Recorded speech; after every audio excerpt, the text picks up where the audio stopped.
Well, happy Easter, TCF. Christ is risen. And as I've been reflecting on this Easter period, something that I've been thinking about a lot is miracles. The resurrection being the chief miracle of Christ's life. But when you read the Gospels, you realize that Jesus performed many, many miracles.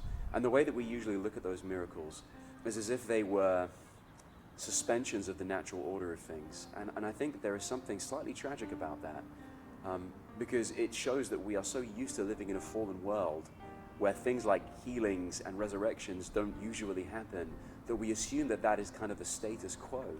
But if you read the Bible from beginning to end, you'll realize that actually what Jesus' miracles are not suspensions of the natural order. They're actually restorations of the natural order. And what I mean by that is that when God created the world, he originally created it unfallen. There was no decay, disease, death, anything that needed healing. So that when Jesus came along to restore the kingdom of God, to preach the kingdom of God, and to bring the kingdom of God, his miracles were actually restorations of that original pre-fall order. And the resurrection is chief amongst that. You'll remember that in Genesis, there's a garden. It's no coincidence that I'm here in the garden at TCF. And in that garden, there were two trees. There was the tree of life, and there was the tree of the knowledge of good and evil. And man could freely take from the tree of life and eat and live forever. But because of the fall, death came into the world. But when Jesus came and died and then rose again, that miracle was a recapitulation of that tree of life. And actually it was a bringing of those two trees together. The cross for Jesus was a tree of death. But for you and I, those who believe, it became a tree of life.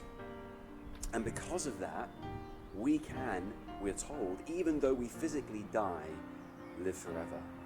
And that is such good news, not just for us individually, knowing that we'll be raised again, but also for our city.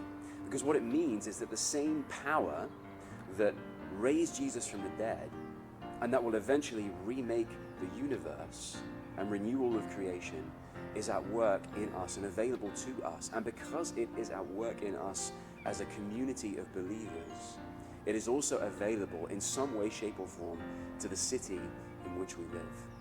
Now, we don't want to be naive and think that all of creation will be renewed instantly right now. No, the kingdom isn't here yet fully, but it is here tangibly.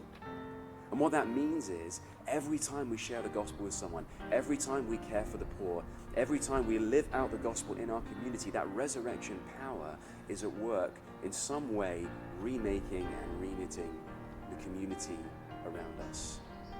So I want you to think this Easter about how the resurrection of Jesus as a miracle is good news, because it is not a suspension of the natural order. It is a restoration of it. And it is a promise that one day all things will be renewed. So Christ is risen. He is risen indeed. Happy Easter.